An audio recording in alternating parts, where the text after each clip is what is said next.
Hello, hello. Ah, there we go. Sorry, my microphone wasn't working. Let's hope my camera's working. There we go. All right. We're back. Sorry for the late start here. Oh, I forgot to go live. Let me do that here.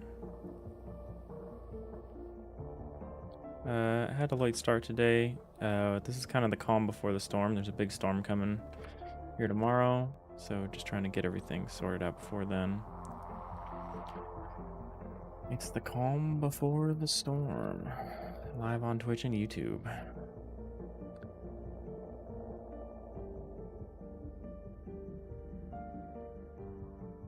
All right. You know, I'm thinking of doing something new when I go live every day because, hey, Fox Shadow. Happy lunchtime to you. I'm thinking of doing something new whenever I go live, which is like, maybe I take the first like couple minutes of the stream to like explain what we're making and like what I'm doing and do like a little recap of what we have so far, something like that. I'm thinking maybe that would be kind of cool for people who are finding this for the first time on like YouTube, on like the VODs. I don't know. I think it might be a good idea because it's usually pretty quiet in chat, you know, for the first bit when I go live, so that might be a good way to like get people to be interested. But I know people kind of just scrub through VODs anyway, so maybe that's not important. Especially because there's usually a 5-minute intro while we're waiting for like ads to go through and stuff, and we're just kind of at the title card. So I don't know how much that would help, but I'm thinking about it. I might try it out. But it would help if we had more to show, you know what I mean? So maybe that's something we start doing when we have more gameplay to show.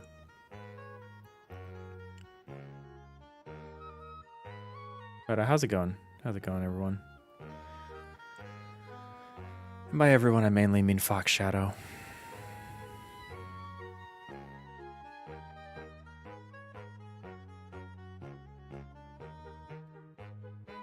We're gonna keep working. We did some refactoring.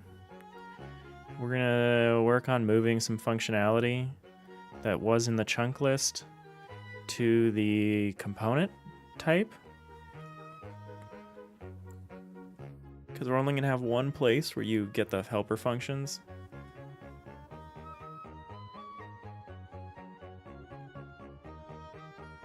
Oh, hey, Fody. How's it going? Yeah, it's been a while. We're good. We're working on an entity component system, which has been quite a project, but we're making some good progress. How have you been? How are your jams going?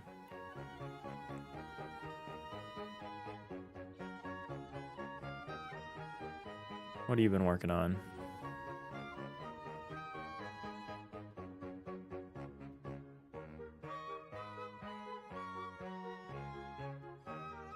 Alright, so we're gonna add some additional functionality here.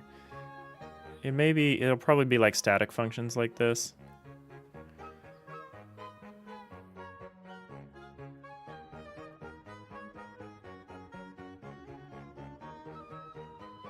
But we probably want to move some of this stuff, the move component stuff. I never really liked having the move component on the chunk list because it was kind of ambiguous Because a move component function involves two chunk lists. It involves the source and the destination.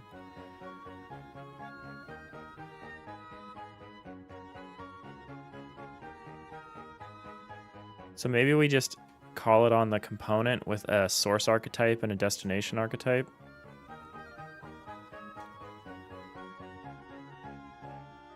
Maybe we do it that way. And then should be pretty easy to do. Fody, ooh, an ECS. Honestly, I have no idea what it entails, but you've heard that so many times. You're gonna finally Google it. It can be almost anything. Honestly, it's kind of silly. Like the original like Unity game object system is technically an entity component system, but people don't think of it that way because it's like you don't use it the way you would use an entity component system. Like on the engine side, that's kind of what it is, but like usually an entity component system means something else. It refers to like a design pattern as well, a way of like favoring composition over inheritance and like focusing on like data locality, having all data that you need to process together being, you know, closely packed together. It usually refers it refers to like a separation of responsibility from like entities are just identifiers of collections of things, components are just stores of data, and then systems are the things that handle all the functions. Like all the logic and functionality remains in the system. So you don't do the thing where, you know, you don't do the typical OOP thing where a class owns the function, or a class has data and a class also has functionality and it's tightly coupled together in a single object. That's not the sort of thing that you see in an entity component system.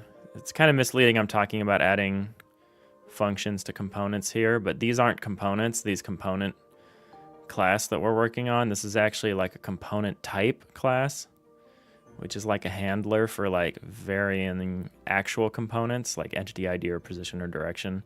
It's a way to refer to them abstractly. And we need a way of getting from the abstract version to the type specific version. So we're using this class to handle that. So we're kind of working on this right now. So it's rules of abstraction. It's like as little abstraction as possible, really. Like it's actually lower in terms of abstraction, because if you're trying to represent some kind of object, in OOP you would make a class of that object. And that class would have like all of the characteristics of that object. It would like represent the problem domain, right? That's what OOP is all about, is about structuring your data so that it represents the problem domain. Entity component systems are more about representing the solution domain. It's about thinking about, at least when it's like your very data-oriented design approach, it's about considering how the data moves, what the data is structured like, you know, what's the input data, what's the output data. So it's actually, you actually want a reduced level of abstraction if you're doing an entity component system, because you don't have this class that represents this object in the problem space. You have an entity that has the number of components that are necessary to store the data that would be required by such an object. And then you have these systems that operate on all such objects homogeneously. So you run through everything. You update all positions of all transforms. Like, it's trying to get away from the more flexible OOP mindset. I don't know. It's many things to many people, unfortunately. There's not really one. Some people think of it as a design pattern. Some people think of it as like something more explicitly technical that you would make. Gotcha, that sounds good. You really need to read up on this stuff. I would recommend, well, actually, I don't know what you would read up on an entity component system, but if you're interested in data-oriented design, I would look at the data-oriented design book, the Dodd book by Richard Fabian. Which is the newer one of these?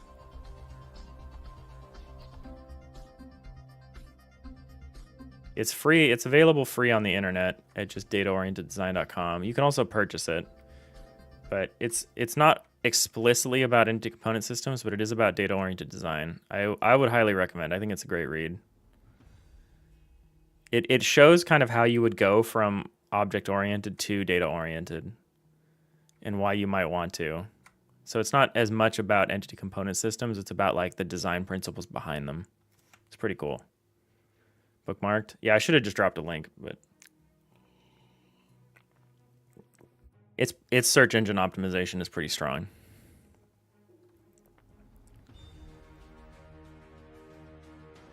It's distinct from like a component pattern. Like you could meet halfway here. You could just use the component pattern, which is still like object oriented, like the game programming patterns has a really good read out of it, where it's like it's very similar, but you don't break the constraint. Where's like a good list? You still call the update on like each component. So you can have an entity component pattern where you still call update on every single component, or even you call update on the list of each type of component. But this is an entity component system, so we're like going a step further. We're going a step further beyond that, where we pull all functional logic out of the component and put it somewhere else. Put it in a system. But anyway, I probably have to actually start working. I'm letting myself get distracted. Not because it's a bad question, but because I'm like hesitant to take this next step here. So we should do the moves. We should handle the moves.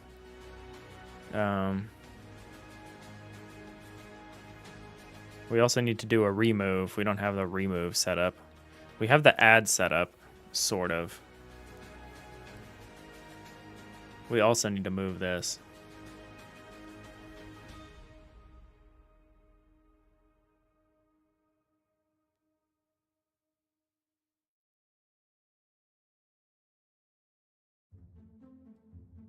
All right, let's start adding.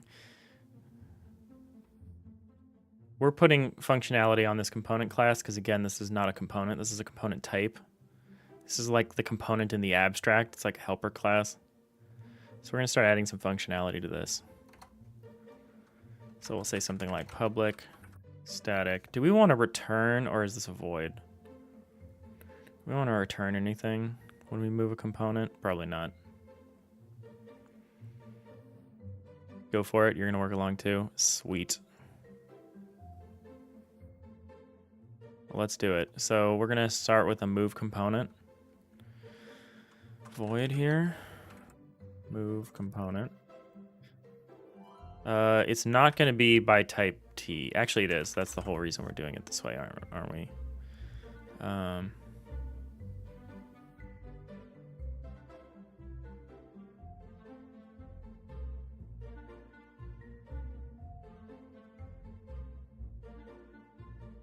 Actually, it's not going to have a type associated with it, right?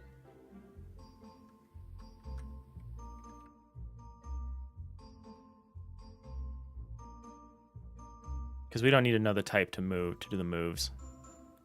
Well, we do, but not like at the call site. We don't need to know it when we don't need to pass any parameters, I don't think. Yeah.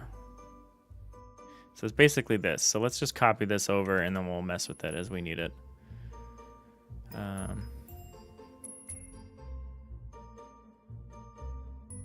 So we'll record entity. So let's say entity ID, entity ID. So we need to know the entity ID. We need to know the destination. We need to know the source archetype, the archetype we're pulling from. And then we need to know the destination archetype. That should be all that we explicitly need to know.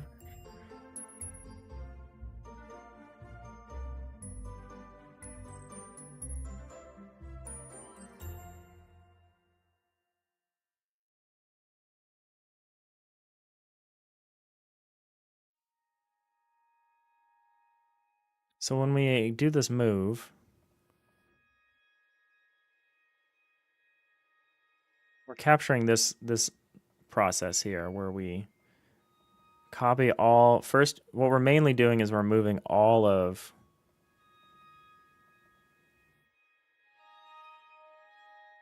the components associated with an entity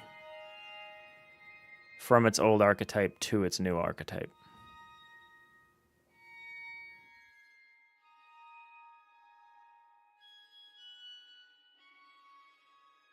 So we actually maybe need less information than I think. So here we've got our source indices. This is our entity indices. So these are chunk indices that we're tracking. Where are we getting these? These are stored on the archetype. So the archetype keeps track of the chunk, the indices of the entity in the chunk. It knows what chunk it's in and where within the chunk it is. So these are our entity indices. We need these. So this part, which I can probably encapsulate somewhere else, this gets us our archetype, our destination archetype.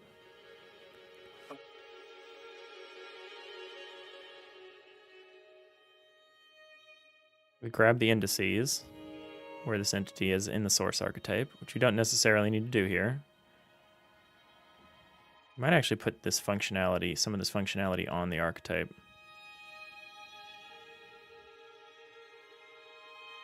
No, I don't want to do it that way.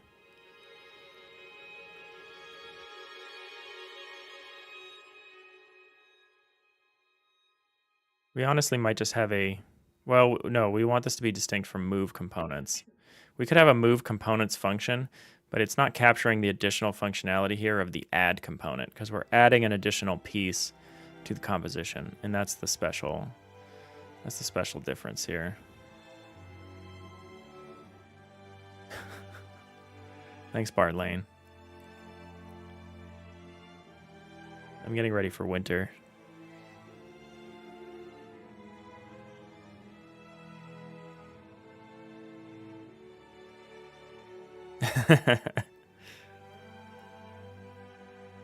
Yeah.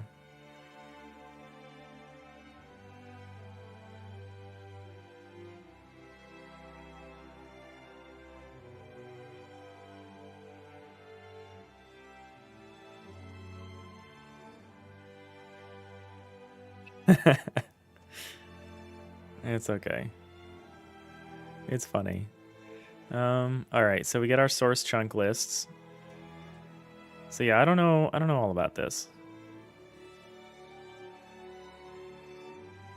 So yeah, I think most of this can be devolved here.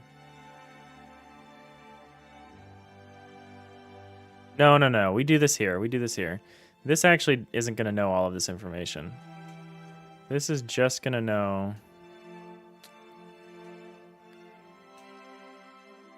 So move component for this component is just going to know.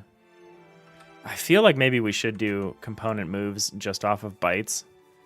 Just off of like the raw byte data. I'm like hesitant to do it.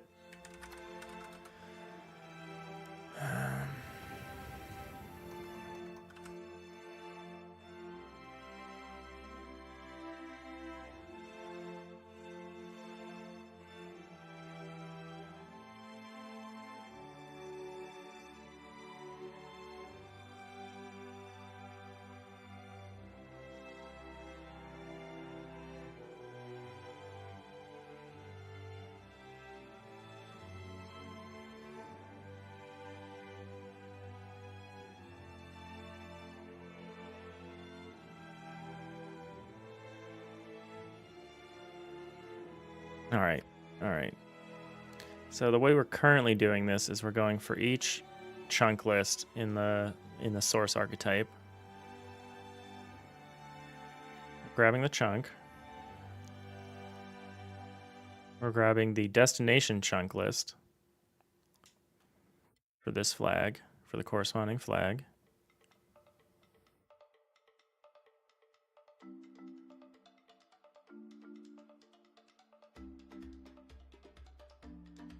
What can chunk list do for us? So it can't Oh no, it can know this, can't it? Okay, maybe we do. No, I don't like this. I don't like calling this from the chunk. There's something about like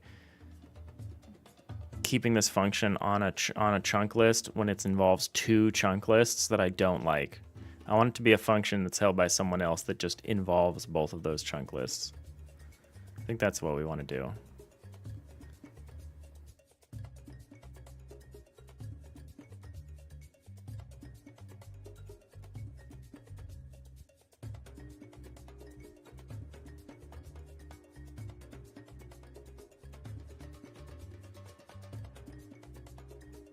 We could have something on here that's like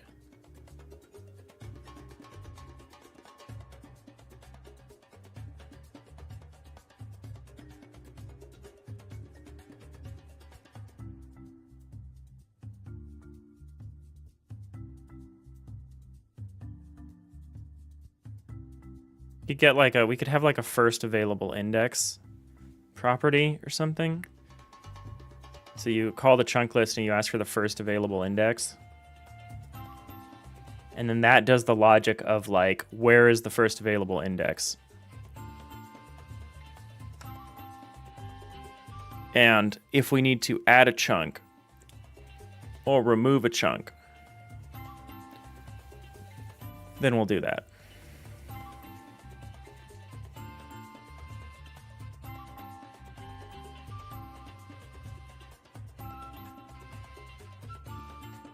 That seems reasonable.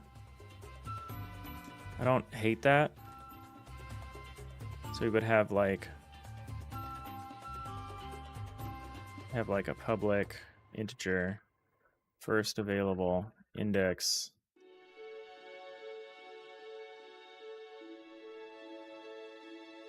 get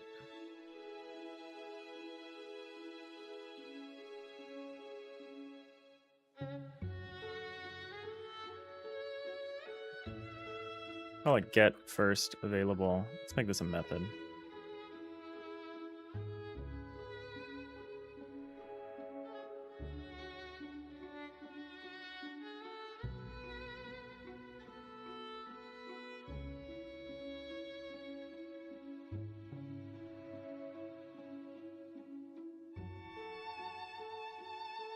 And then so what this is going to do,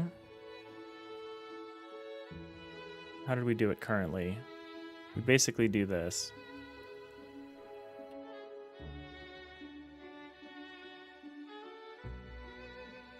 Probably something we could cache.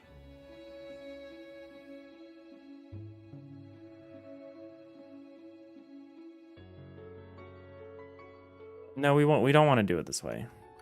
Because we're curious about doing this in the context and adding and removing, so you kind of need to know whether you're adding or removing.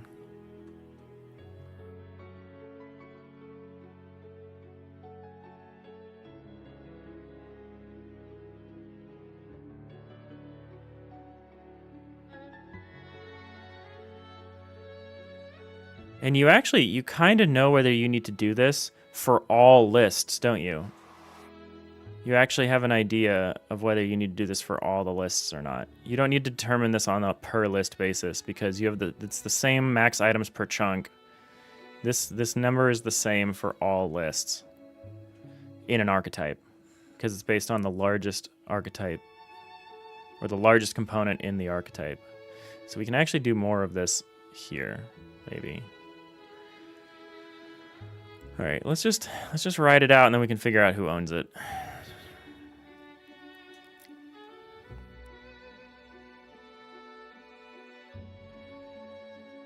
So it's this, I'm getting into this loop too quickly. We want to figure out some more stuff first.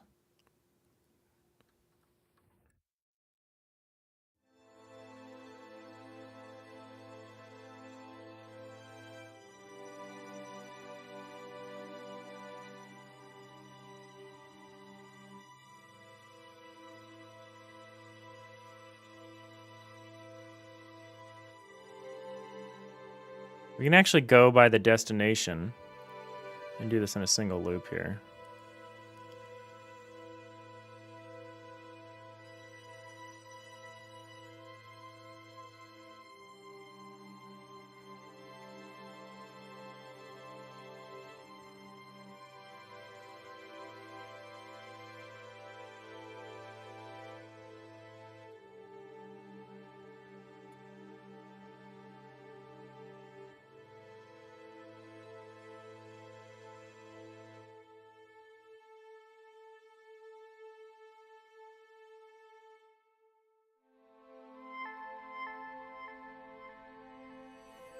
Alright. It sounds almost like a... Reminds me of a Factorio song. A little more melodic, but kind of interesting.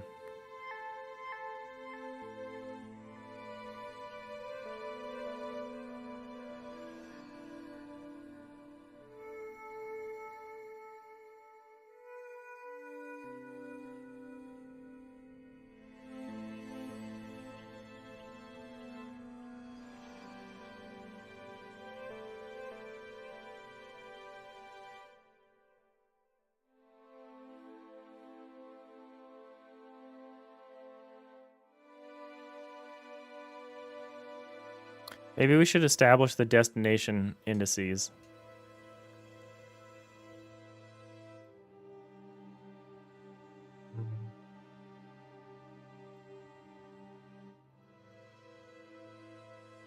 Question is whether we want to hold on to like empty chunks. Like, do we want to have the empty chunk ready to go if we need a new chunk? Or do we want to make it and remove it like all the time? Like, do we want to basically allow for empty chunks to exist? At the ends, obviously. Or if we should wait until we need it, add it, and then remove it as soon as we no longer need it. That's fine. I think that's a fine way to do it. That's kind of what we've been doing. We just need to do it a little differently. So right now we're iterating through all the source chunk lists and moving each of the components from the old archetype to the new archetype. And then the last thing we're doing is we're adding the newest component. The component that we're trying to add. That's the last thing that we're doing.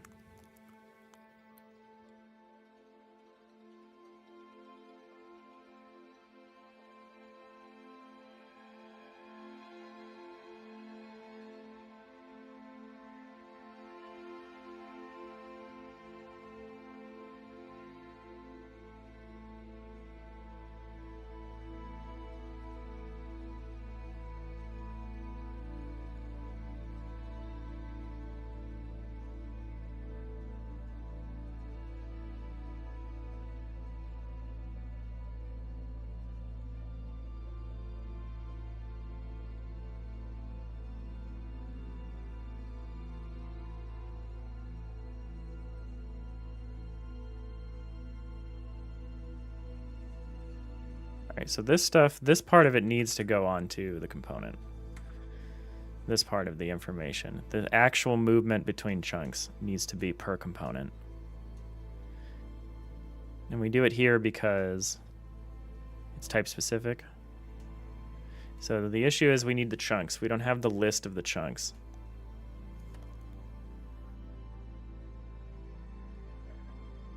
Should I rename chunk list just chunks? I don't like that, but it would be simpler. The reason I named it chunk list because there was an actual list, but now there's no longer a list. Oh no, there's still a list. Never mind. There's still a list of chunks. Oh, because chunk list has a list of chunks, and it's called chunks here. So yeah, I don't want chunks.chunks. That's why we're naming it chunk list. I remember.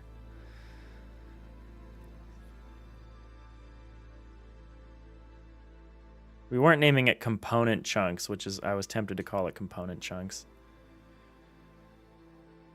We weren't doing that before because of a list higher up. This dictionary called chunk lists. And yeah, we still don't want to do that because that would just be a plural going in and it would become more plural. It would be... Yeah, okay. No, I'm okay. I'm always constantly evaluating my naming conventions. I'm never happy with whatever names I've chosen. All right, so these chunks, I need to get these. So this is where we check. So this is the part that I'm least sure about, is this add chunk. We could have a get or add chunk.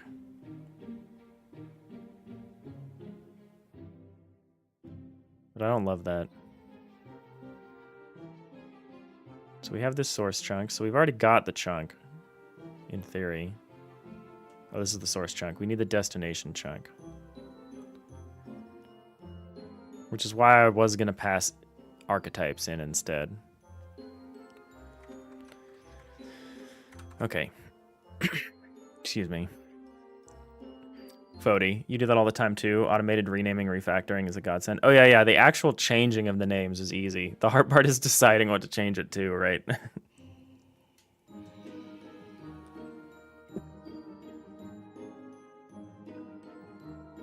I'm enjoying all of Writer's refactoring tools compared to like just doing it in Godot.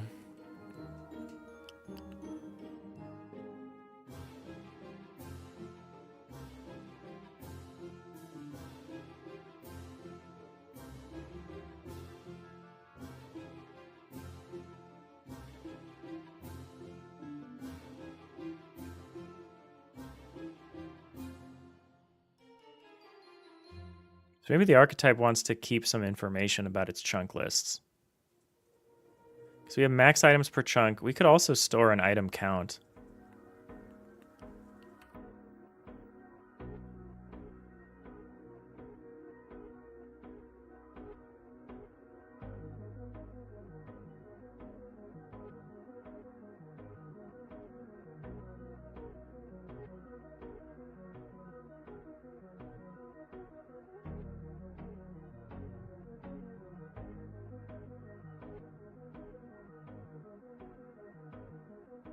Current item count. Oh, we have a current item count. Oh.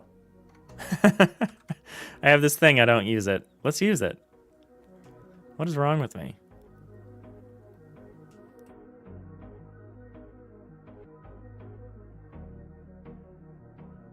Maybe we want this function on the archetype. I don't love that though. Maybe that's what we want. Or we can at least ask the archetype. We can ask the archetype.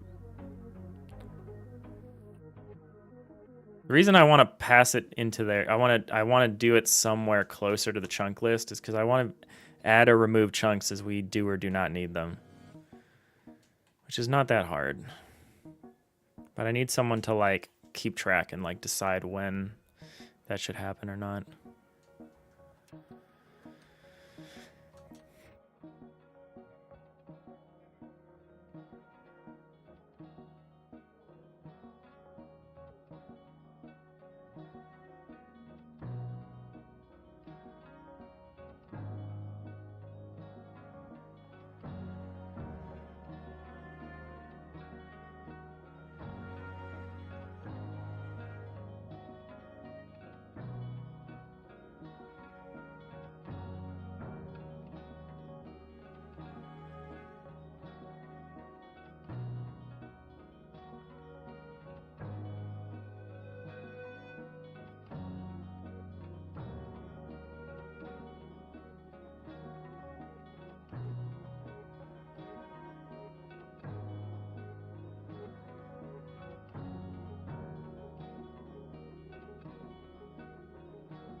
Maybe it's just a get component value and a set component value at its core, and we just have some extra.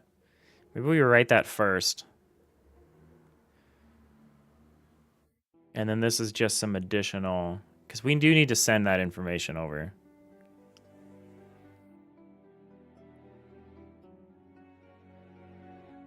Maybe we write that first. And maybe that points us in the right direction here.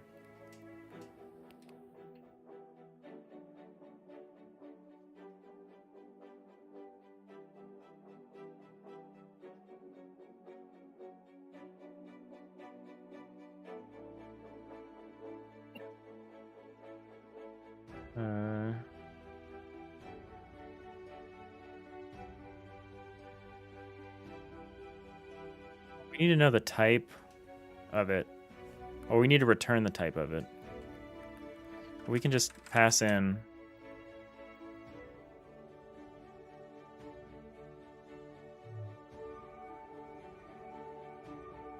How are we going to do that? We have a get component. How are we going to get the value? Oh, I have it here. I wrote one. I wrote one already. Does it still work? No, it still doesn't work. Let's fix this so that it works. You should know what component you're getting, right?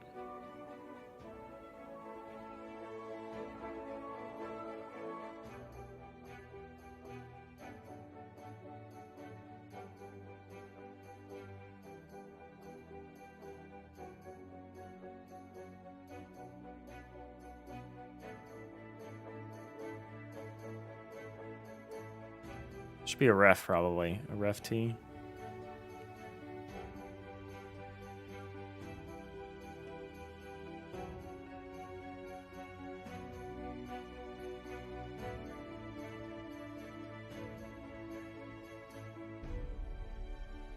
So we get the archetype. We get the entity indices. Grab the chunk list.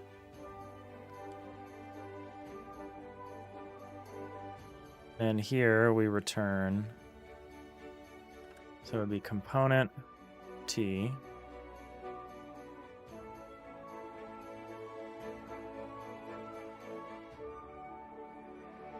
Oh, we need the actual component. We need component variable component. I should rename component to component type or something. It's kind of confusing. Component is component dot types. Component dot types type flag. So for this component, you do this, and then you say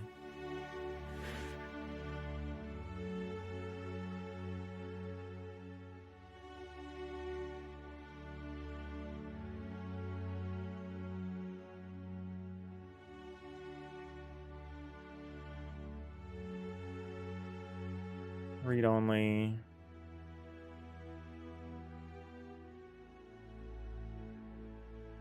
Component.types read only. Oh, can I not?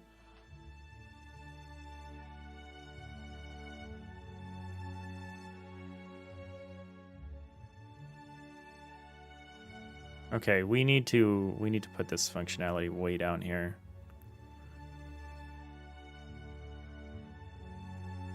The only people, quote unquote, the only things that are going to be able to operate over this data very easily are systems, because systems explicitly know what components they operate on.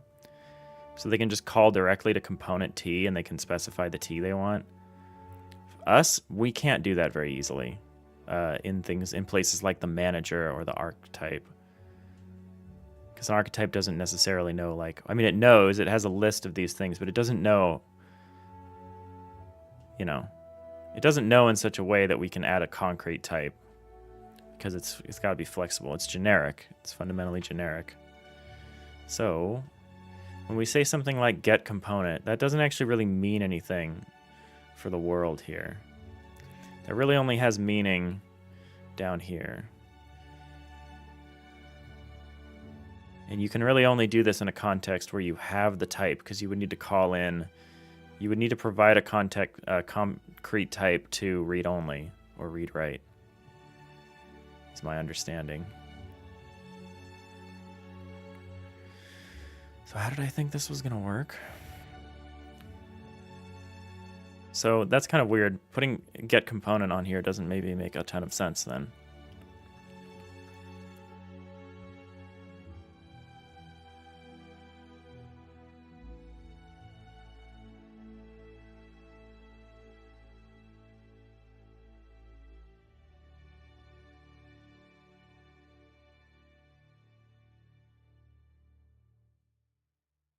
Let's try doing this somewhere else.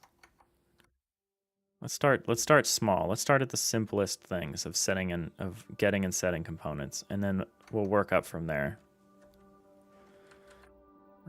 Static T.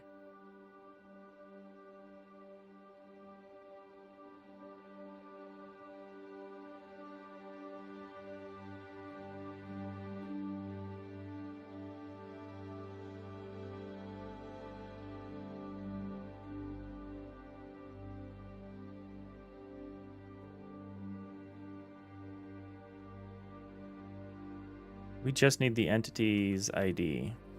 That's all we need for this. So we would get, like we had before, we would say archetype is world dot.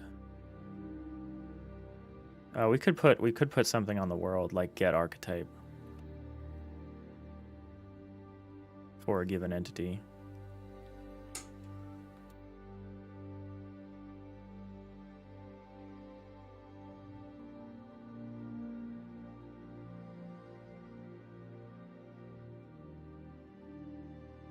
You would return.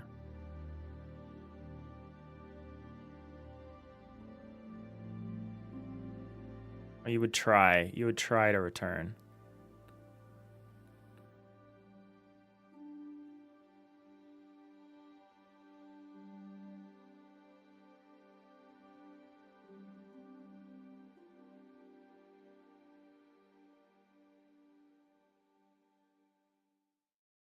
Let's say if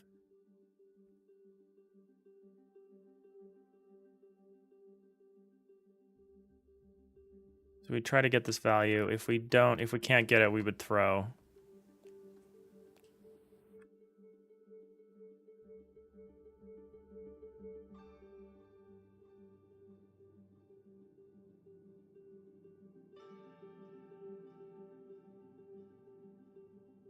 We don't need the else. We just need throw, new, key not found exception.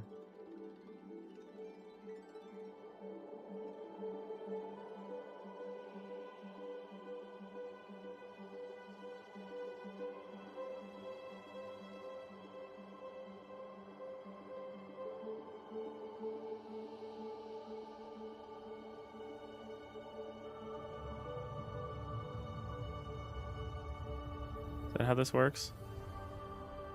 Oh, that's how this worked. Do I do this?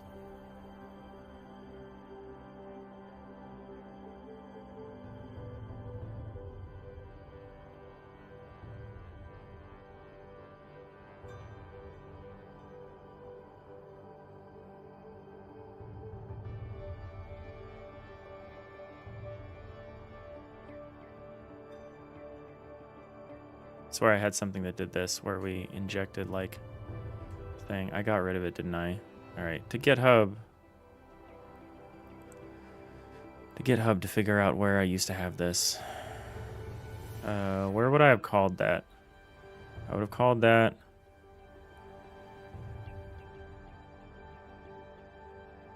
I've called that here.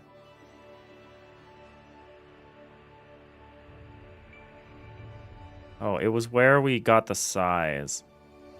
It was where we got the size.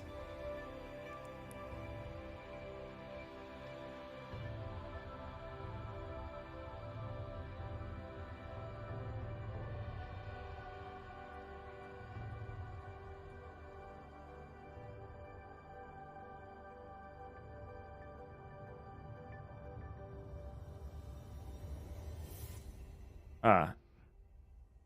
I'm missing a $sign.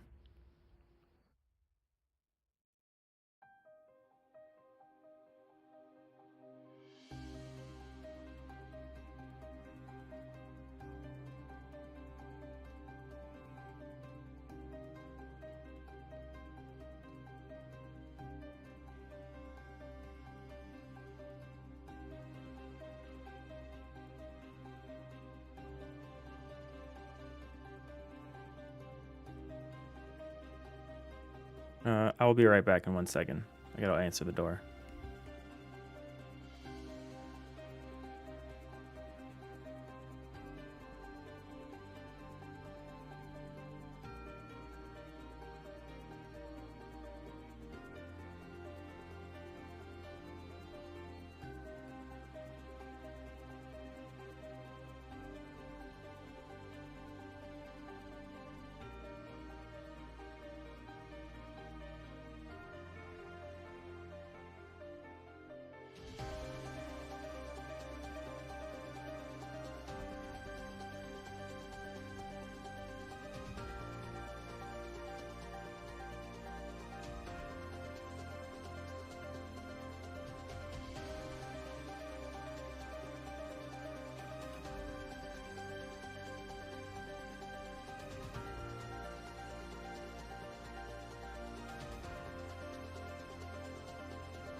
All right, I'm back. Thanks for waiting. Partner is sick, and we ordered some soup. Had to get the soup in.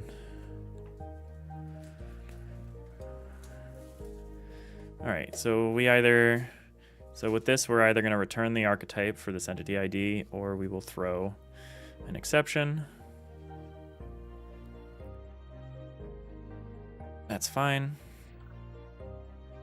This is the kind of functionality that the world should have. Not like, I'm maybe getting too hardcore with the kind of functionality, what I'm imagining. So variable is going to be, can I just say world.getArchetype? This is a static function, right? No, it's not. It's dependent on our instance. How do I access this? It's a sealed... No, I can't access it this way, right? Can I? Can I do this because it's... Yeah, there's no way. This is not a static function. Yeah, I need game.world.getArchetype.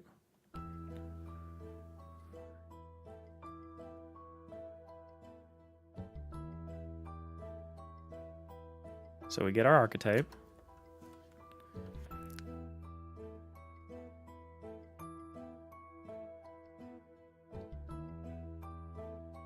Actually, we should call this getComponentValue.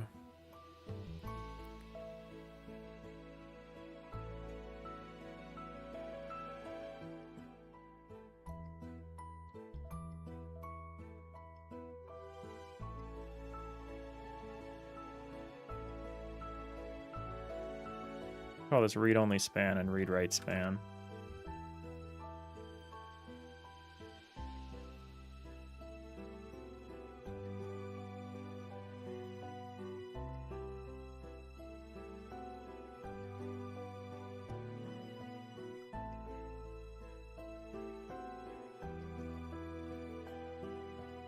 See if I can pass this by ref.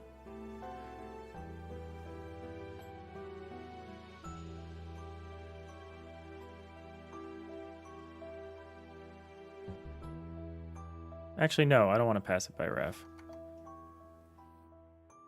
Because then it would be mutable, and I don't want that. I want you to have to explicitly assign it back.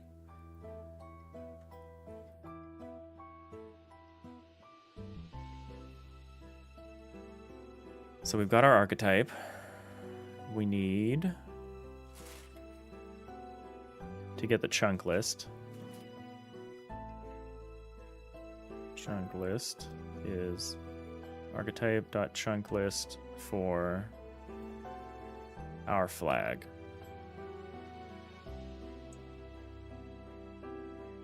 Why is this upset with me? Cannot resolve chunk. Is it chunk lists? There we go. Flag.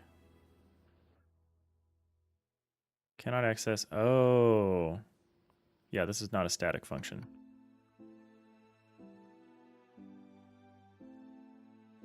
This depends on our particular...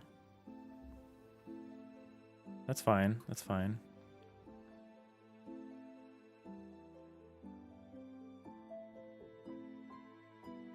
And then from our chunk list, we get the entity indices, which we keep here. No, we keep that in the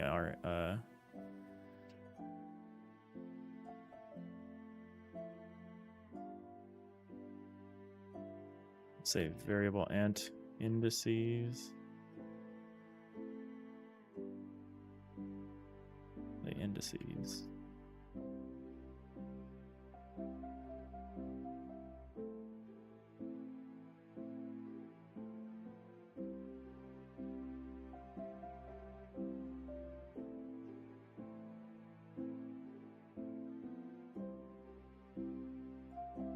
Brohart, cheers to Juliet. How are we keeping today? We're all right. We're doing a bit of a short stream. We're preparing for this big storm hitting tomorrow. We're doing some errands earlier. How's it going? You finished your demo?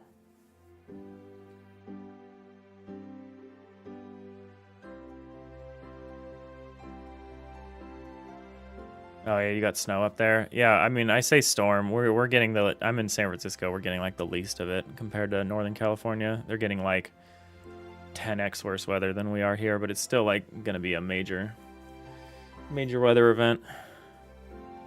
So close. You're stuck on the Steam leaderboard integration piece. Ooh. Yeah, that sounds like a lot of work.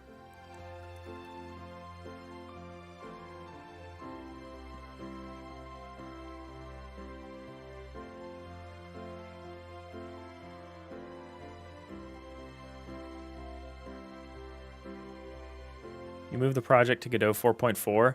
You moved the project to Godot 4.4. You're like trying to finish this demo and you're on a dev build and having issues with uploading and fetching. Otherwise got character generator and shift summary screens in and they look neat. Why? Why did you need 4.4? You're so close to being done.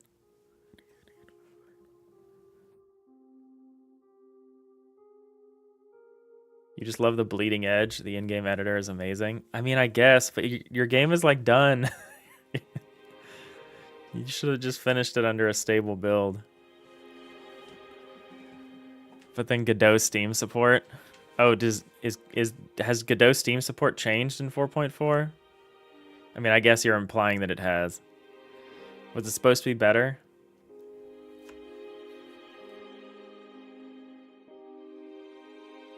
You're not sure, grasping at straws. Yeah. Fair. Kind of hard to downgrade a Godot project once it's been upgraded. And you kind of just gotta revert. Just kind of roll back, huh? You'll flap back to 4.3. Yeah. Well, that sucks. But I think you'll get there. All right, so now we have all the information. We should be able to get the information back. So what we do, we find the chunk. So what we're going to do is we're going to call component. What we're going to call is we're going to call read-only span for chunk list entity indices dot interchunk. Why are you upset with me?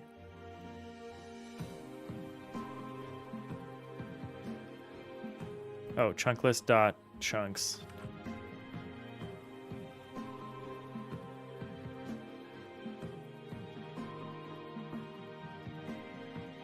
So we're going to return. We're going to get the read-only span, and we're going to return entity indices dot intra chunk.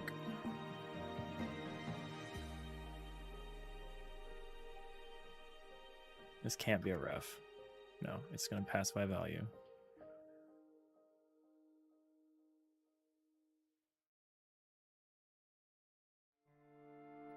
So the memory marshal cast does something.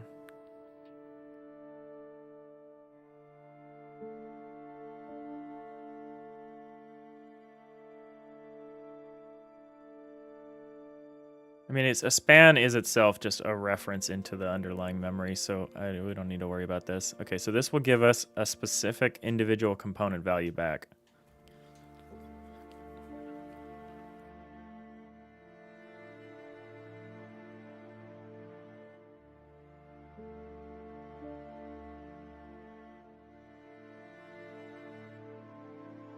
All right, now let's do the set. Well, for one thing, let's put the static functions where they should be, which is up above this.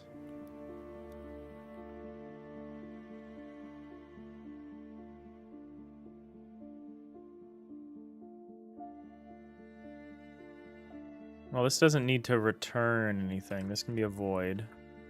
Set component value, T component value.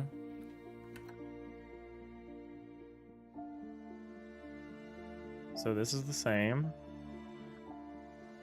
Chunk list is the same.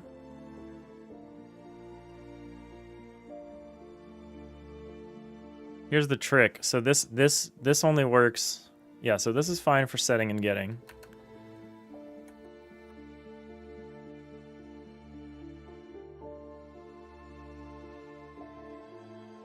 We don't actually need to store any of this.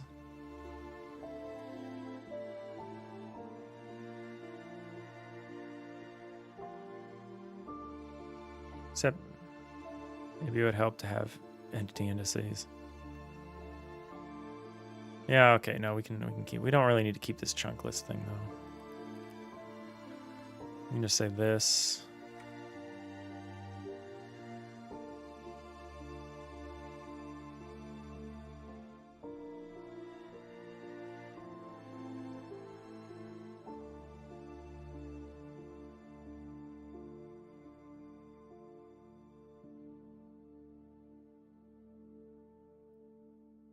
So this is going to, this isn't a return. So this, what we do is we say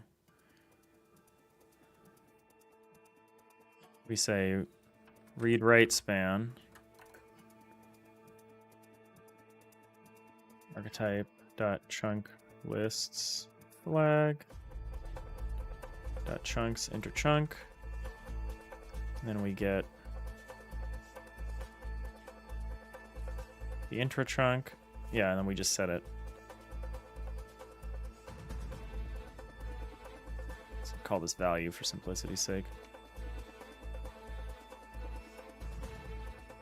That's pretty simple. We'd probably want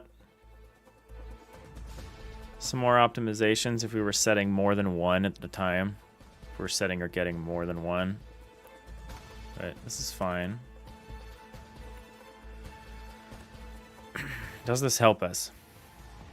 The problem is I think adding and removing is different.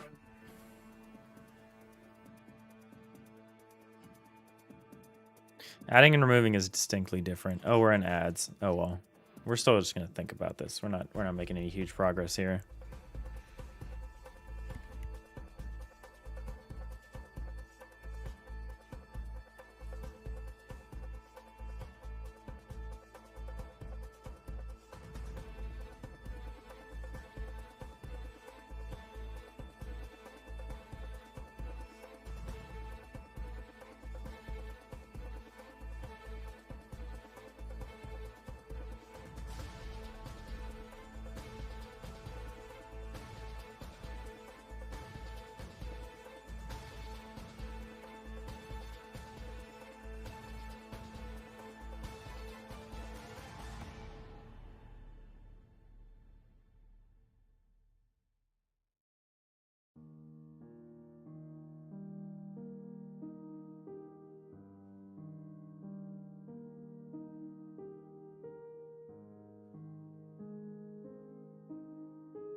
Oh, I'm a little muted. I'm unmuted now.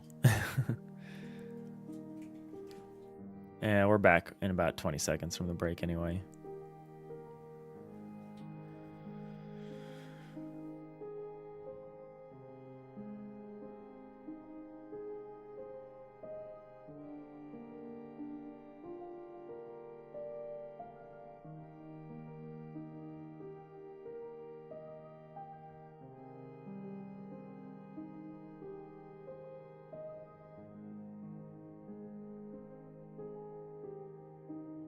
Hydrate from Adagon. Thanks, Adagon. How are you doing? Got any jams going? I know Tobu Jam starts like a couple of days. I know there's some other ones going on right now.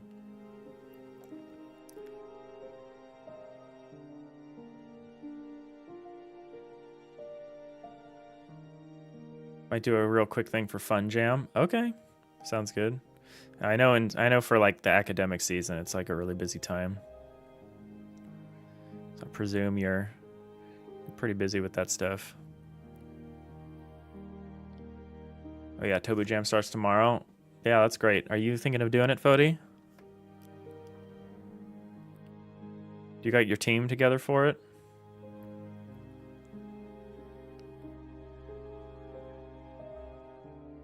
All right, so we got our get, we got our set. We need accessible things here. So the reason why we need to know the type is for getting the spans.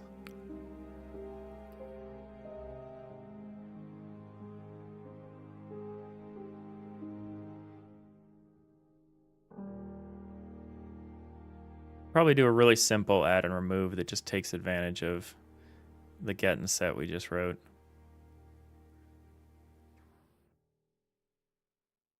So essentially we can pass in requests to the component that don't depend on the type knowledge. And then this one can, then the type specific component subclass can handle all of that internal machinations. It can only give back stuff to other systems that know the concrete type that it's working with. Other systems that do not know need to trust the component to handle all of that encapsulation. To just handle all of the behavior in there. Adagon's master plan, you do both Fun Jam and Tobu Jam at the same time. If anyone can do it, it's you.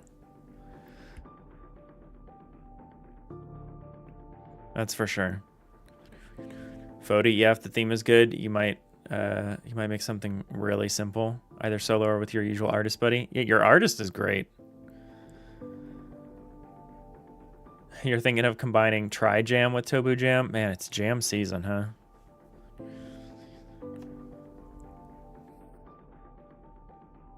You got some new emotes? Hit me with them. Oh, I like that. I use your emotes all the time, Adagon. I think I use your Poggers emote like often. I love your pogging emote.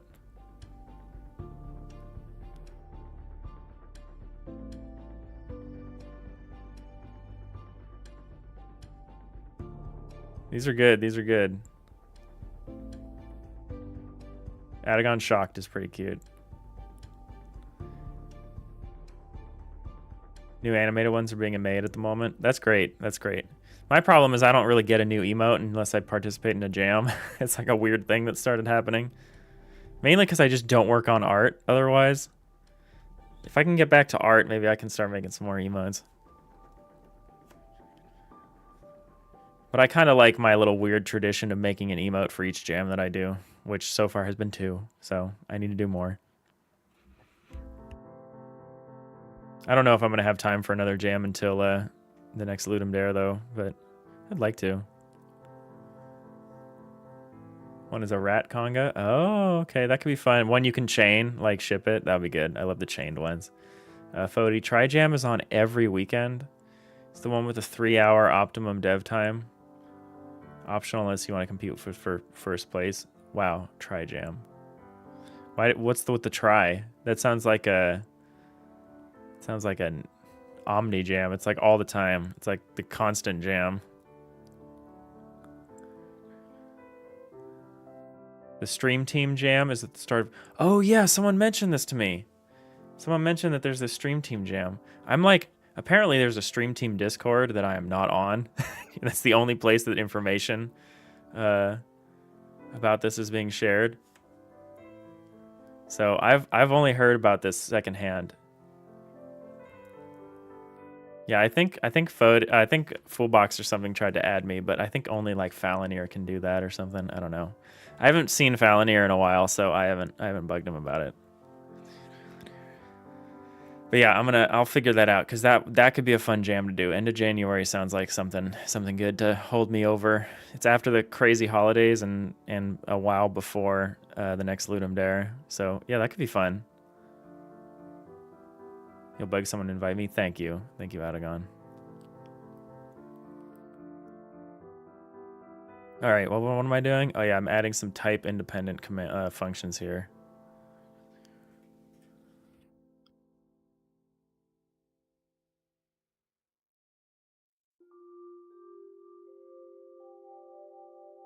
Yeah, I'm going to rename this. We're renaming component type.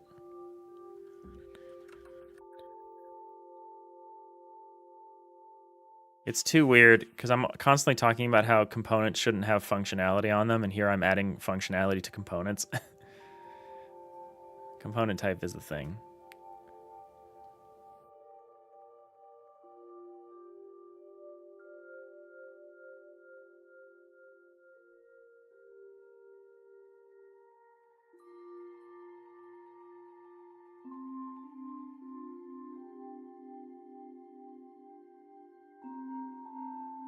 So we'll add a...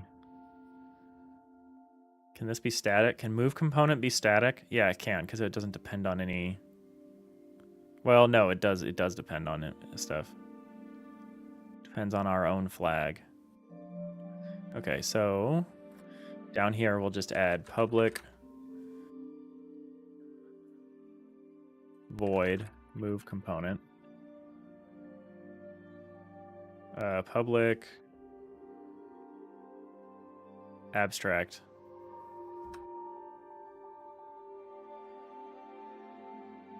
We'll add a public abstract void. Should it be move component or should it be add component? Probably be add component. Let's say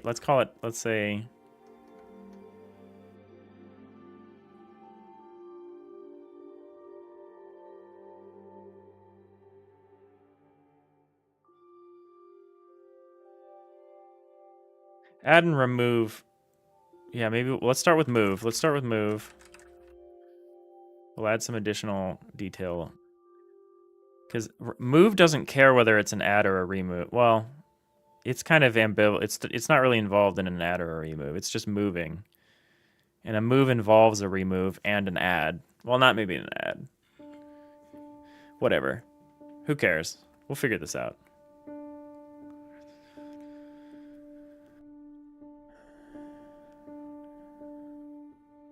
Figure out what we want to pass into that.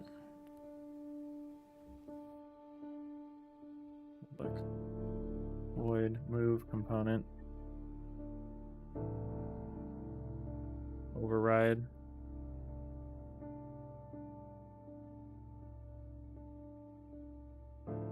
Declare a body. Won't do anything. Throw not implement an exception. That's fine for now. I want to add the overrides above the others. This could be private, huh? No, it's not private.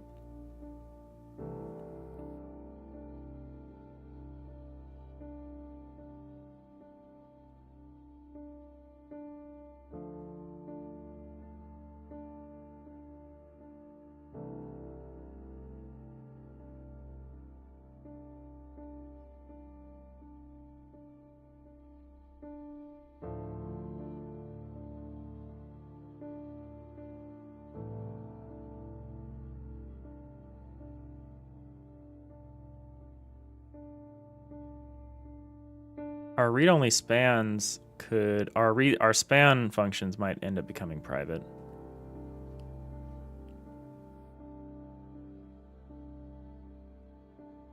Okay, so if we go back here and we look at what's involved in a move. So this is move from, and we have both a remove from and a remove to, which I don't love.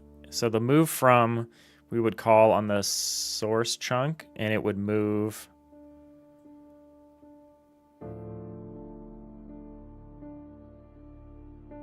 This doesn't make any sense. Oh, it would handle the cleanup. So the move from basically checks to see if we need to add chunks because we're grabbing something from another component and moving it here. So we check to see if we need a new chunk, and then we grab the stuff and we copy it over from the source to the destination. And then what we do is we also call, at the same time, we call remove component to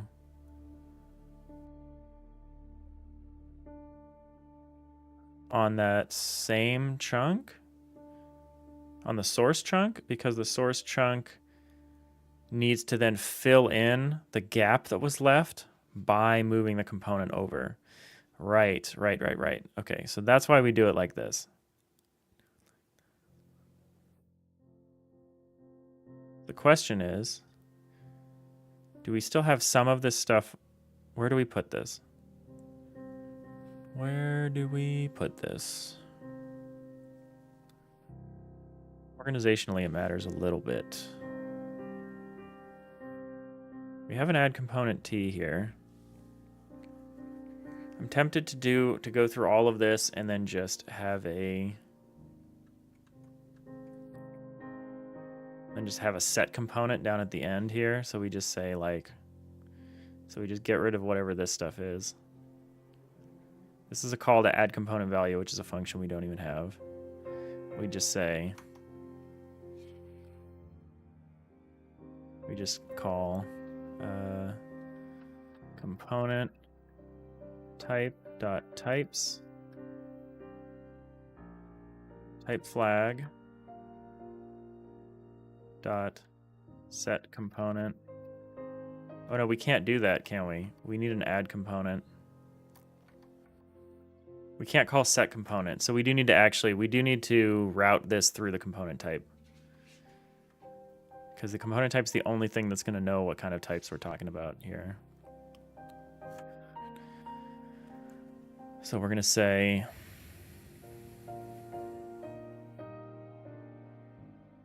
let's put our add component here. Void add component. Oh, this needs to know about the T, huh? T add component.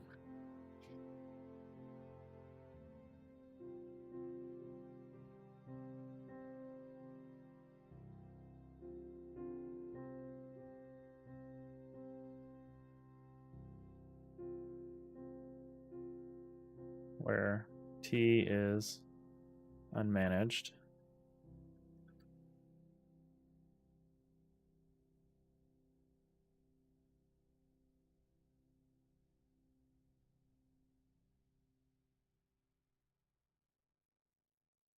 Instead of this, we say add component T.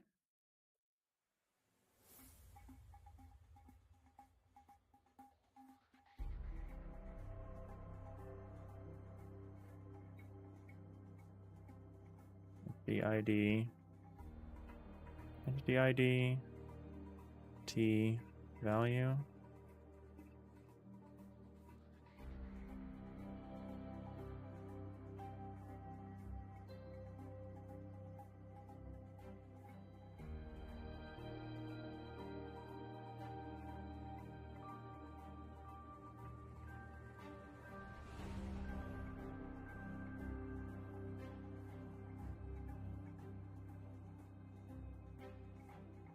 I don't understand this warning.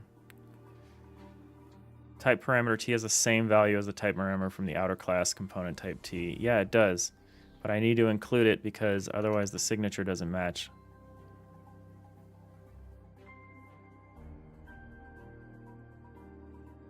So, don't warn me about that. It's like required.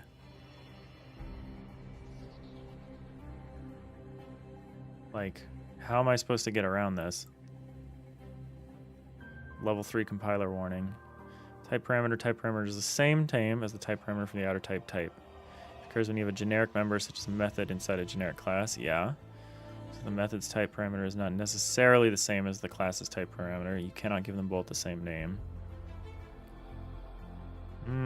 Pretty sure they are, though.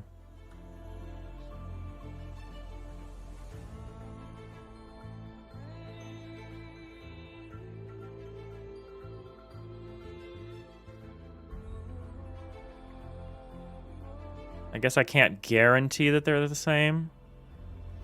Is the thing about it.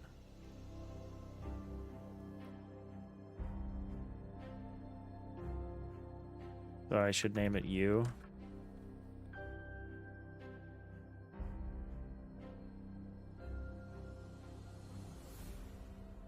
Even though it's definitely going to be the same.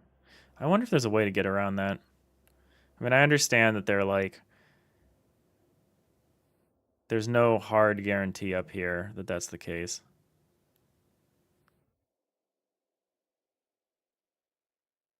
That's fine, I guess. I mean, I could also just keep calling it T and ignore the warning.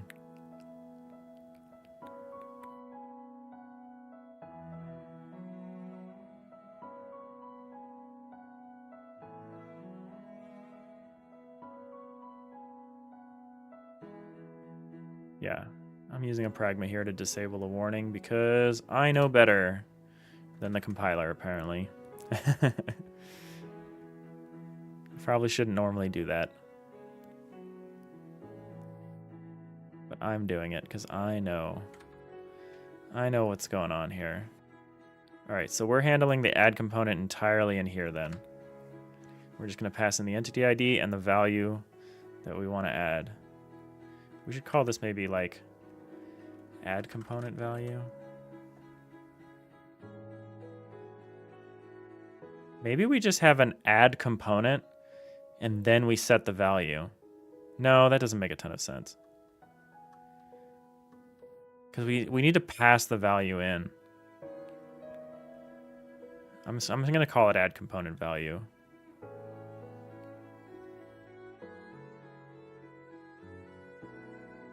No, I guess we don't need the word value in there.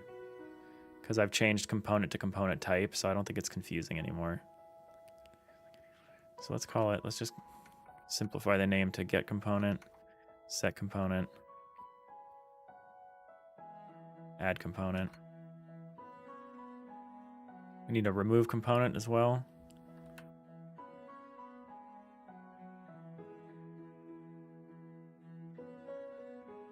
If I do it this way, can I just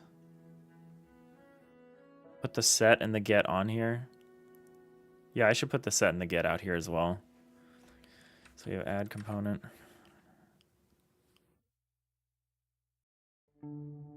I could keep it 3 letters and call it like del component. Delende est.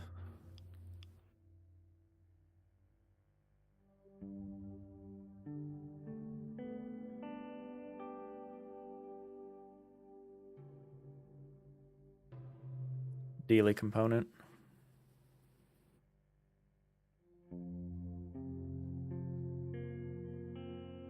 Kind of like that. Kind of like that. I kind of like when stuff lines up. I don't know why. I mean, I know why, but let's just do all of these.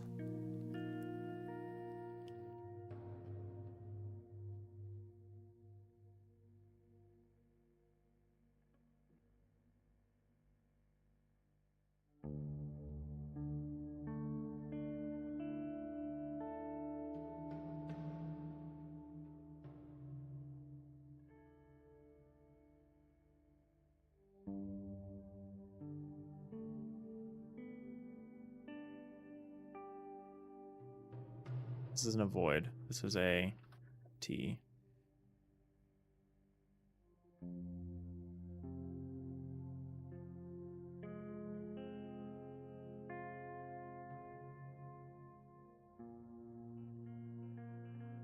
Now let's keep calling it remove. I like remove better than del. Things don't need to line up that much. Set component. All right, so we've got add, get, set, and remove. That's all we really need.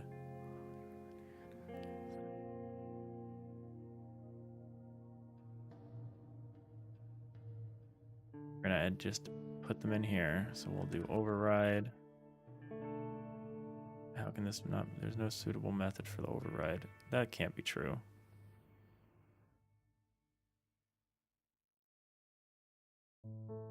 Oh.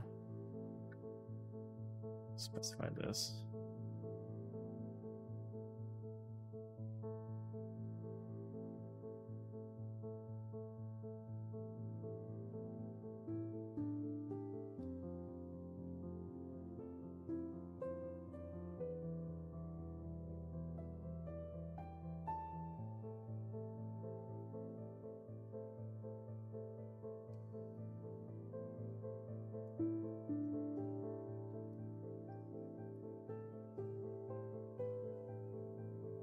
It's kind of stupid how we're doing this, but it's gonna work.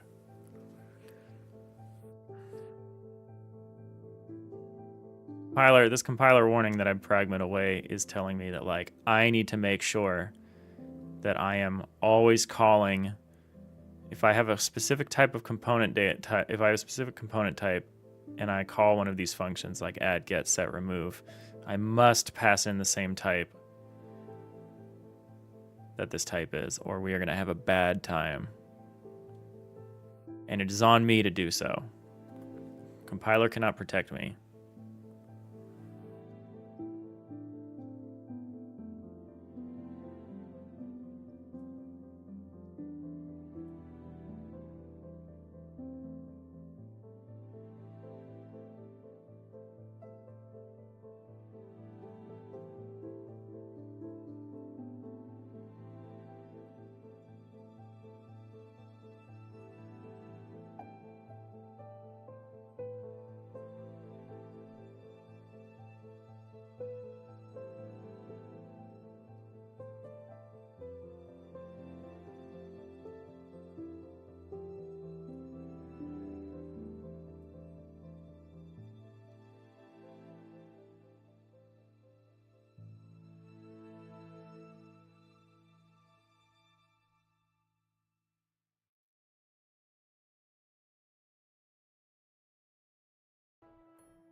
Read-only span and read-write span don't really need to be here anymore, do they?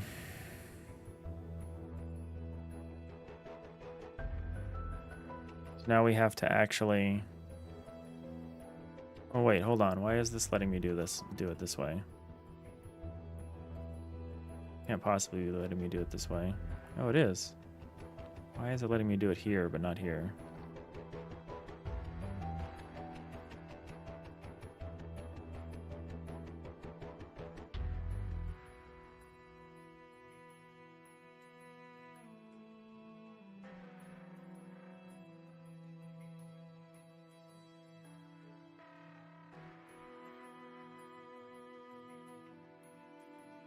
Okay, it's because of this.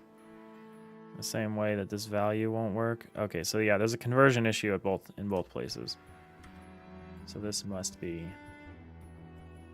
So these don't even need to be here anymore, do they? Could just be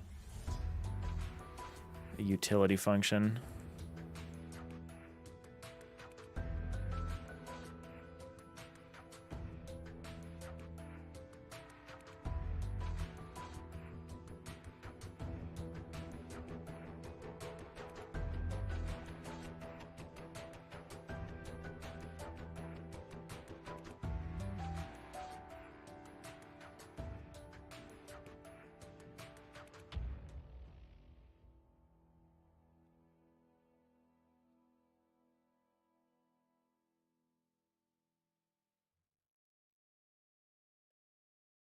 All right, getting a whisper from Felony here. Thanks, Adagon.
All right, we're all sorted. I'm in the Discord.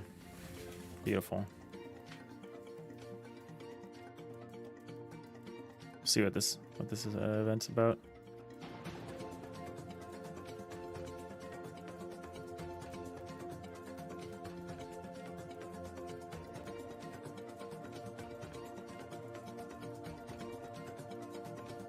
All right, what am I missing? A remove component.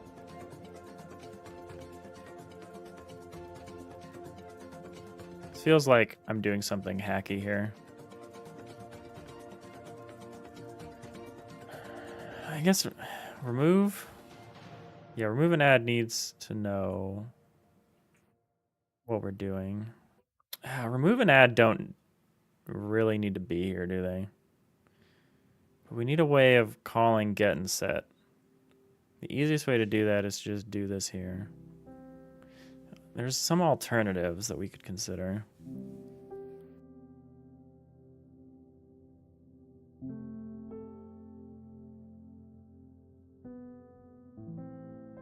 This seems fine. This seems fine.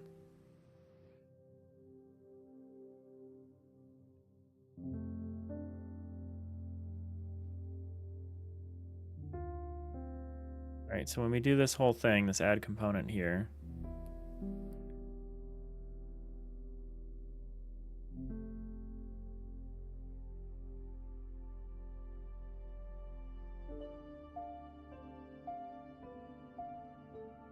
almost don't need the world for this, which is fine with me.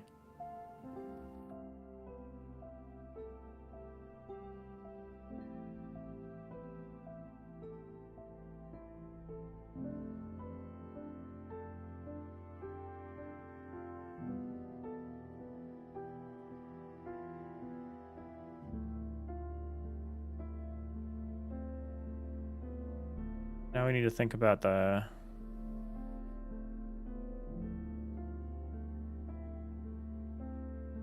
Let's structure this the same way, this one over here. Let's say if...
All right, so we do this add.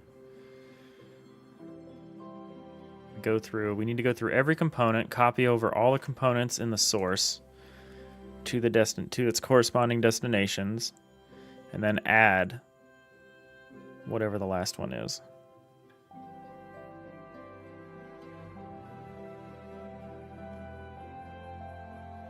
Thanks, Adagon. We're all sorted now.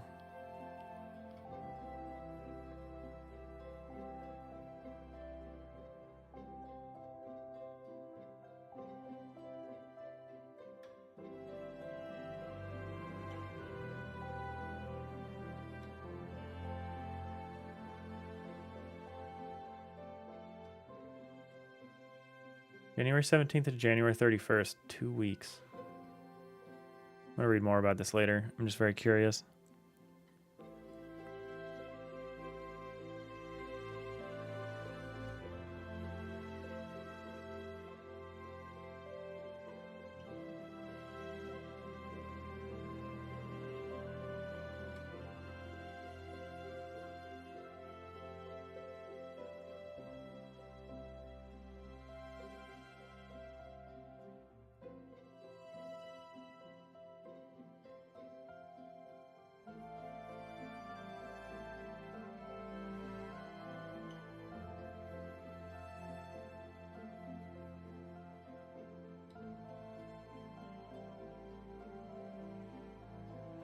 That could be fun. I usually do jams solo, almost always, but it might be kind of fun to be on a team for that one. It'd be fun to try a team jam.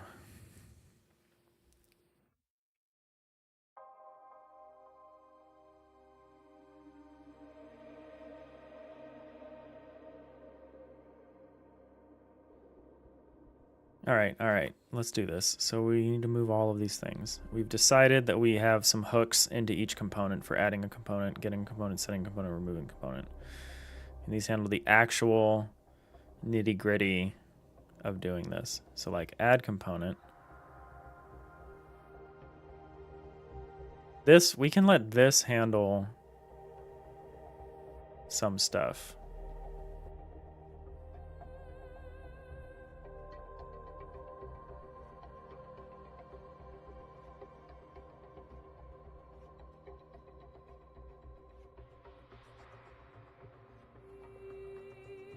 Maybe we handle the move separately.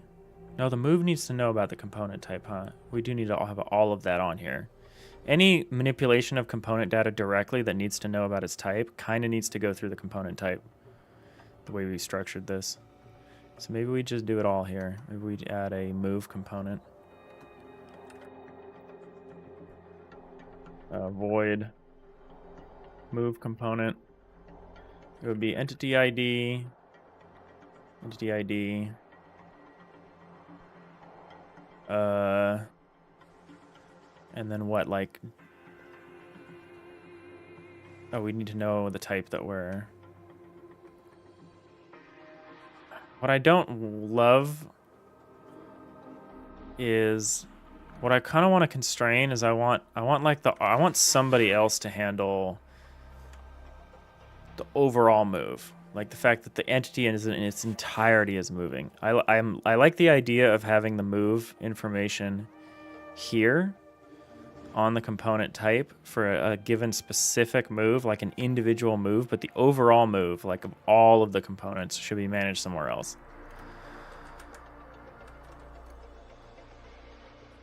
So if anything, we would want, we would call add on the destination and remove on the source. And that's how we would do a move. Call an, or no, yeah, we would call an add. If we're moving an entity to a new archetype, we would call an add on the destination and remove on the source. That's not component specific knowledge. That's like, so we would need to pass the archetype, I think.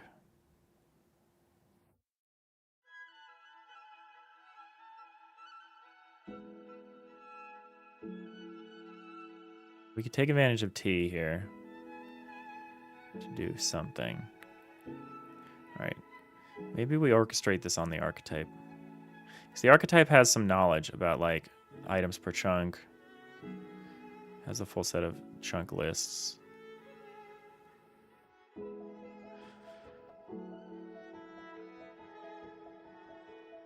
No, we don't want to. No, we don't want to do this on the archetype. We want to use the knowledge of the archetype, probably. There's so many ways to do this that I'm running into like more than a little analysis paralysis on what to actually do.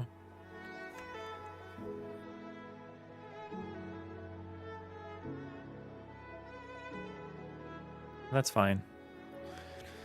So we've got this whole thing where we figure out, we get to create the archetype that we need.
Well, we know the graph edges are up to date when we do this, so we could take advantage of that. Probably be easier to just pass that information in.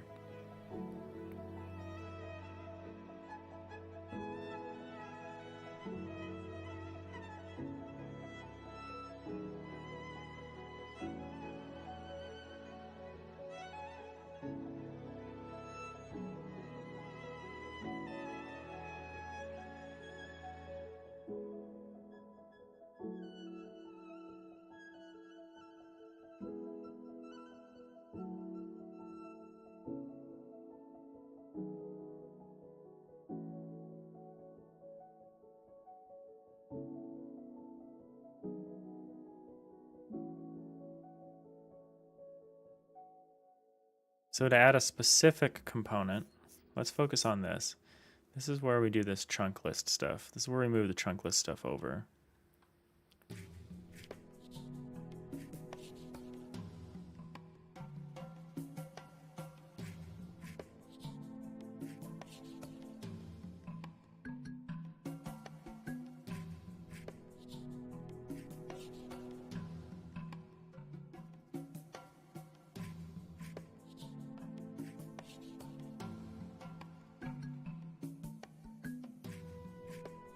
There's a bit of duplicate effort in this chunks item count add chunk thing.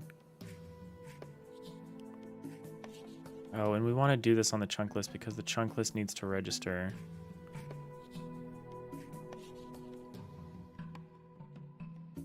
Maybe we do this a little higher up here.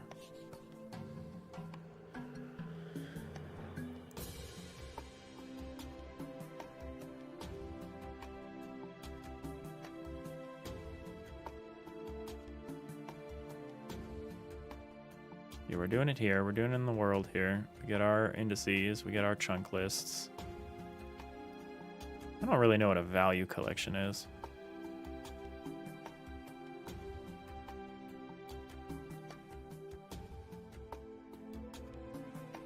Class cannot be inherited. Yeah, this is like some special thing, this value collection.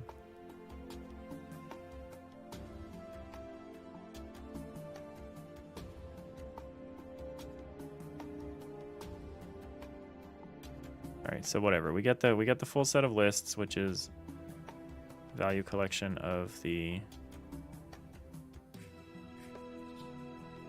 Oh, because we're iterating through. That's why we're not looking it up like in a dictionary. So we have our destination chunk list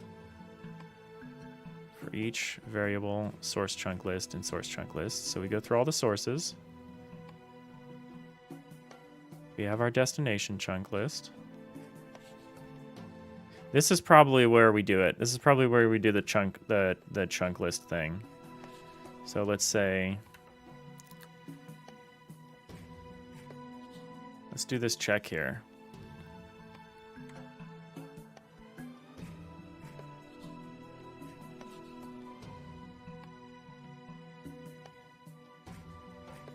So we'll say variable chunk, destination chunk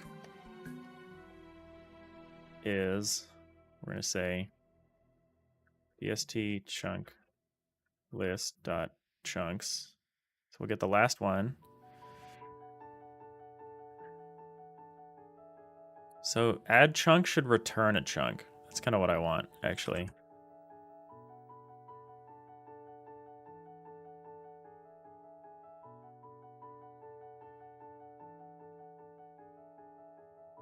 And let's say return new chunk.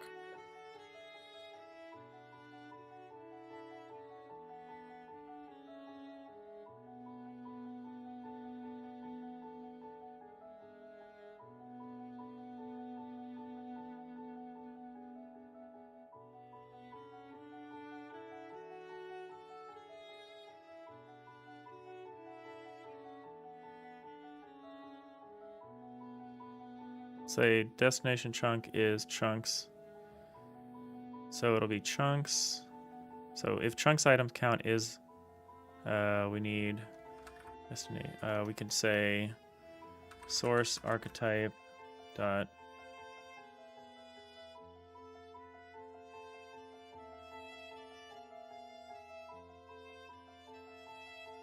We don't really care about the current item count of the archetype itself. We just care about that information at the chunk level. Of an item count, yeah. So we say if dst.chunks, so if the last chunk, its item count is at, let's say, dst chunk list, max items per chunk.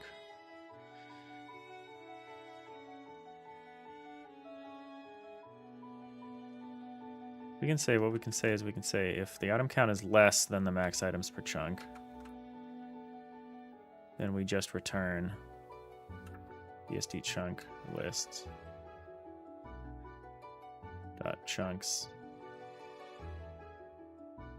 1. Otherwise, we add the chunk. Otherwise, we say chunk list.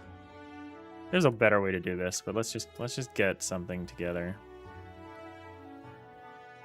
It's a private method. Let's make that not a private method.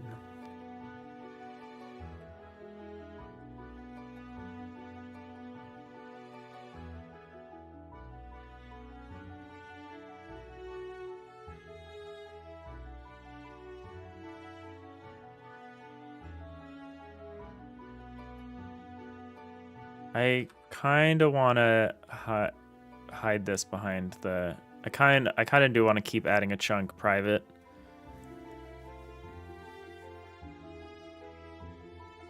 Oh, no. The act of adding a chunk handles the memory, and so does the act of removing a chunk. So we can call this, and it will clean up its own memory. Beautiful. What we don't really have at the moment is a way for the archetype to clean up its memory, but... we don't need that per se. No, we don't, because the chunk list will handle it, and the archetype itself is just all managed memory. I mean, except for the chunk lists, which at the moment they are also managed memory, but we're disposing of them in case they become, you know, unmanaged memory at some point in the future. In case we decide that's better.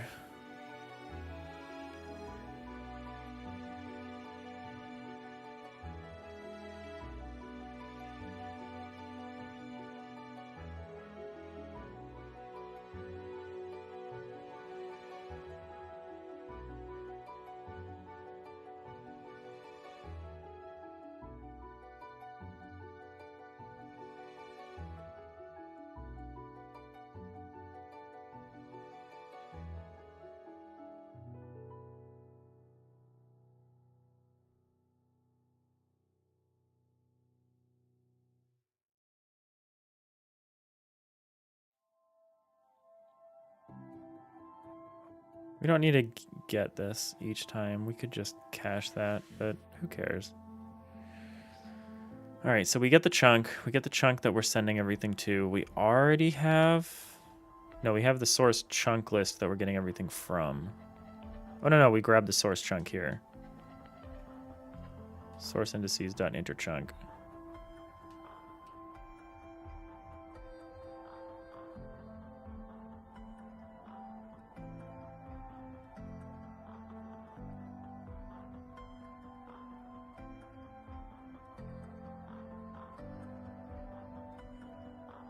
But now is the part where we could say component type dot types type flag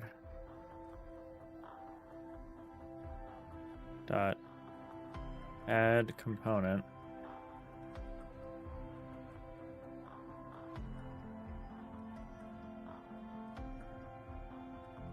ID value. We need additional information.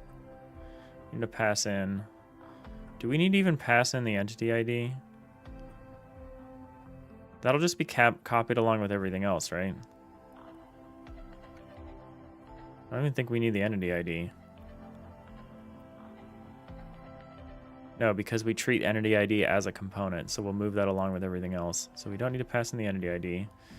What we do need to pass in is the destination chunk, the source chunk,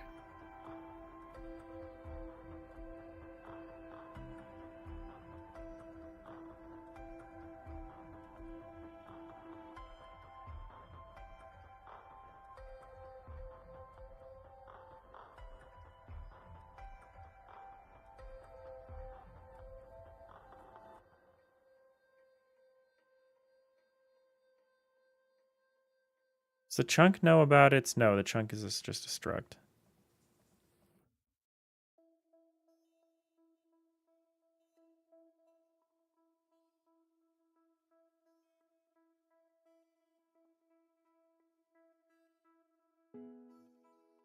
Chain this a little bit.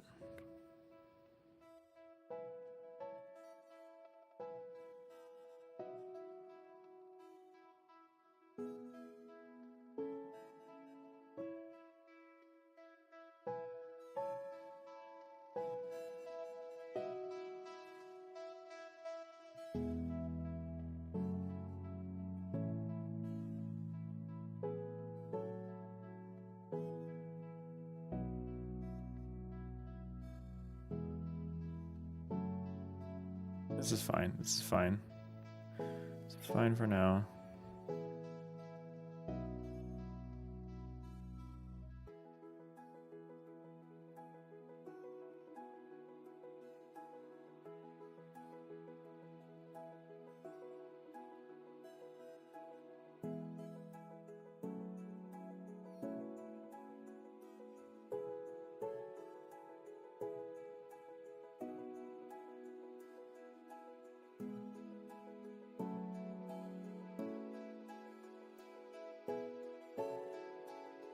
Oh, here we just say move component.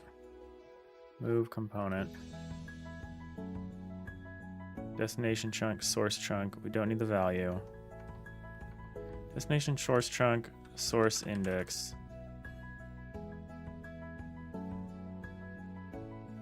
Source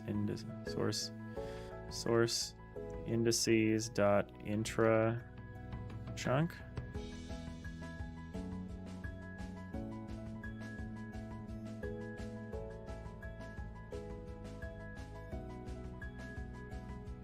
We know where we're moving it to, so it's from. So it's here's where it's going to. Source.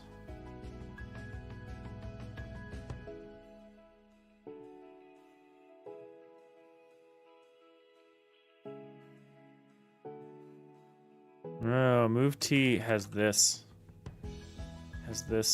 thing. How do we get around that? It doesn't need to, does it? No. Okay, so move component is special. Oh, we don't even have a move component. So public abstract void move component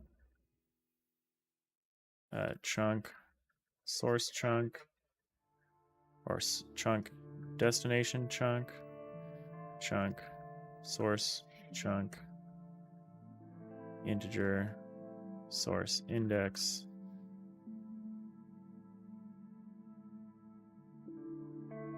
this is easy. Let's add that in here.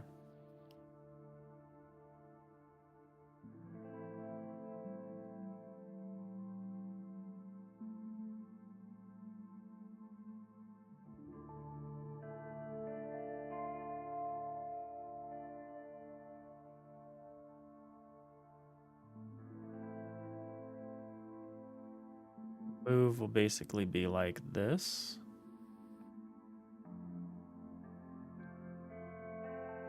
Kind of like this.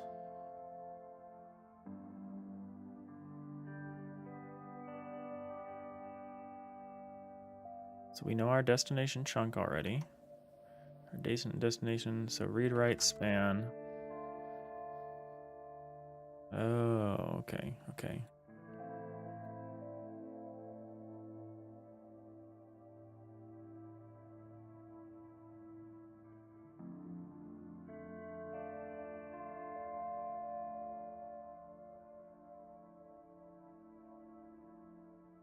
Oh, we can get around this.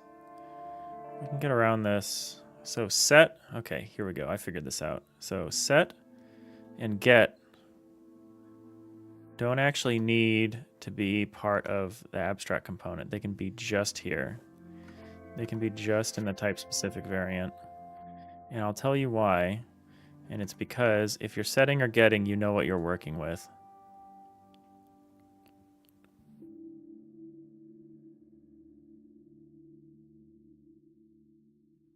Okay, there's maybe an exception to that. Oh, there's only an exception to that if I'm trying to wrangle the set through. Okay, so the exception is the add. This add component trick. Maybe we should just add the component and then set it. Maybe that's the trick. I think I'm getting a little. I think I'm making this hard on myself by trying to do the add and the set at the same time.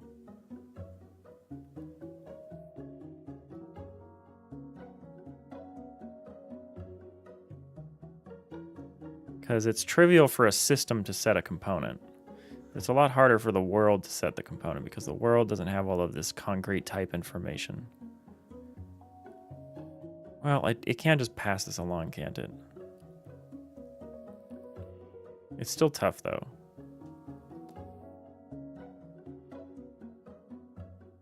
Yeah, let's do it that way. Let's do it that way.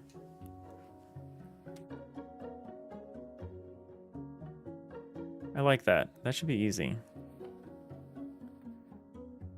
All right, let's set that up really quick, and then I'll probably wrap it up because it's kind of a short stream today. I started pretty late.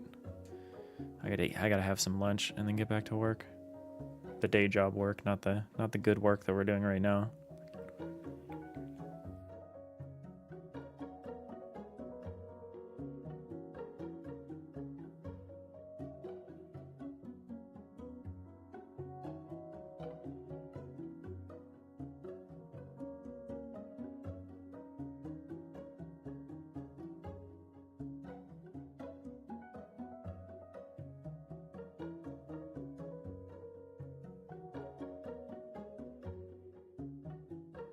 Bodhi, is it soup time? No, not for me. I think I'm gonna have a salad. Some bread.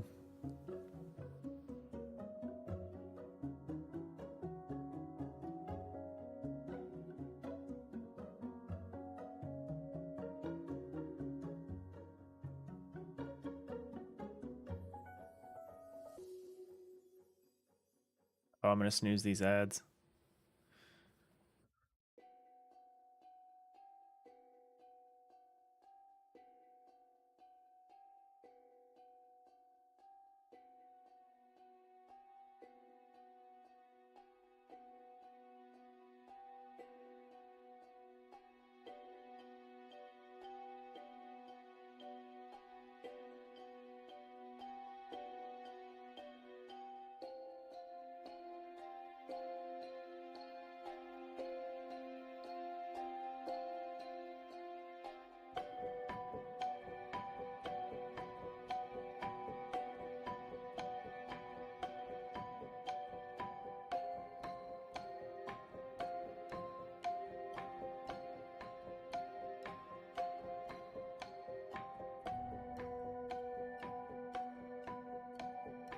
Oh, okay. No, we can't do this last part.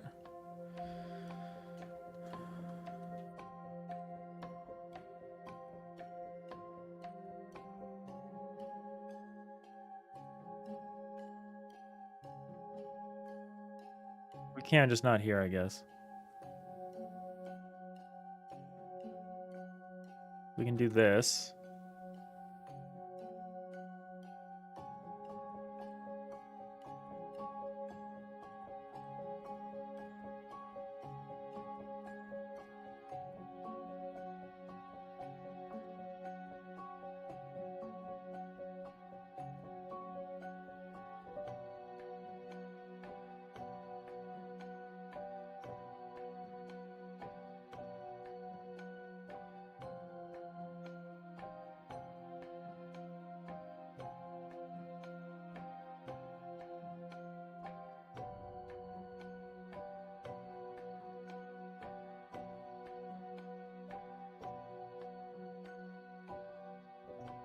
Okay, so we do the move. This is the move here.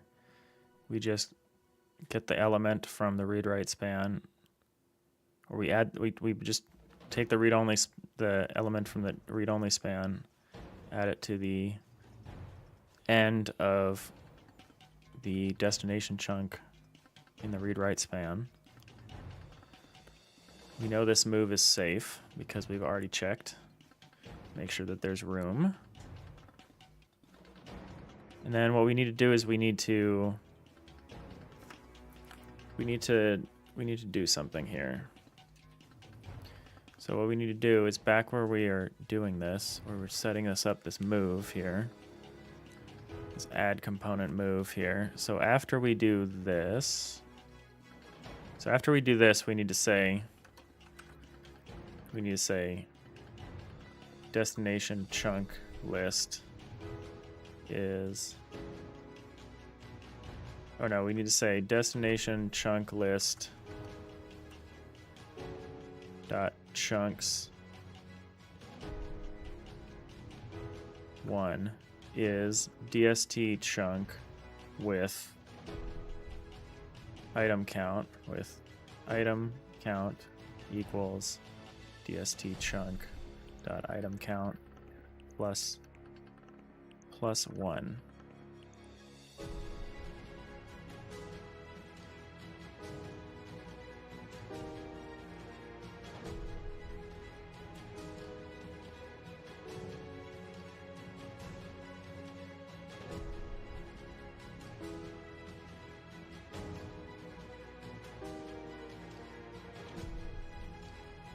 We do the add, and then we need to do the set.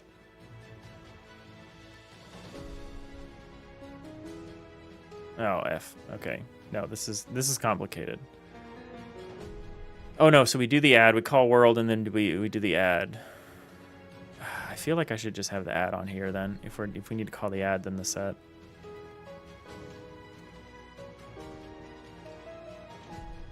The add can involve that. All right, I have some ideas. About this. I need to go have lunch. It's been a nice stream, though. It's been a short one. Short but sweet stream. Big storm coming tomorrow, but I should still stream. As long as I don't lose power or anything crazy like that. Should be a longer stream tomorrow. Nice stormy Friday stream. Yeah, I'm going to head out. Bon appetit and have a good day. Thank you, Fody. Hope to catch you next time. If not, have a great weekend. Yeah, again, thanks everyone for watching, and I will see you next time. Bye.